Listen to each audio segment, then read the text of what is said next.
रे हाथी बुलुछि भयभीत होइचंत अंचलवासी चंदकारु हाथी आसी पत्थर गाड़िया गाँव में लोकंक घरे पशि भंगारुजा करने सह इनफोसिटी थाना अंचल बुलुथिबारु लोके भयभीत अवस्था अच्छा गतकाल रात्रि अंचल हाथी बुलुला तेज हाथी को घोड़ाइवा वन विभाग कर्मचारी स्थानीय लोक रास्तार पैंतरा मारिथिबा कहुछि। अधिक आलोचना करबा हम सहित Kalinga TV principal correspondent P Hemant Kumar जोड़ी होइछन्ति। हेमंत जो भली भाव में राजधानी माने रास्तार विशेषकर जो पत्थर गाड़िया गाँ कथा कहुछि सेई अंचल रे विभिन्न समय हाथी उपद्रव देखा मिले एबे मध्य से प्रकार स्थिति है कि देखो पुणी राजधानी राजरास्त हाथी बुलुची जो भाव में गत 5 ରୁ 6 दिन है से इनफोसिटी थाना पत्थर गाड़िया दारुठेंग से अंचल चंदका हारू हाथी आसी चल प्रचल हो गत 2 दिन है हाथी घरे विभिन्न लोकों घर भांगी अभियोग होती जो भाव में गतकाली जो दृश्य आम देखु हाथी पशि आसाला और से गाँ लोके आतंकित हो वन विभाग और पुलिस को कर्मचारी को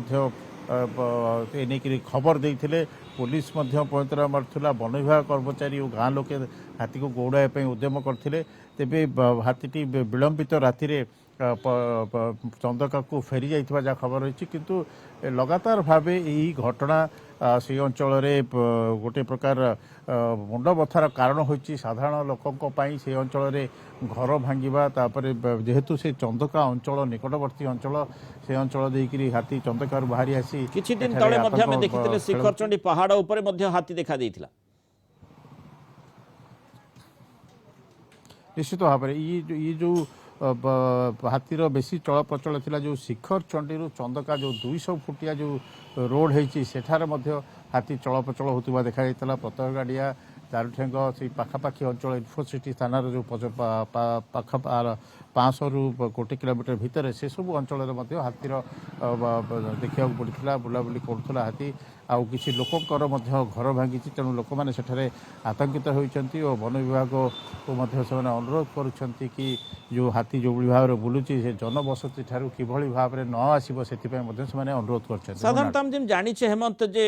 जो चंदका चारिपटे ट्रेंच खोल जाए ट्रेंच कौन पोती हो गला जो हाथी सुविधा पड़ी आसूची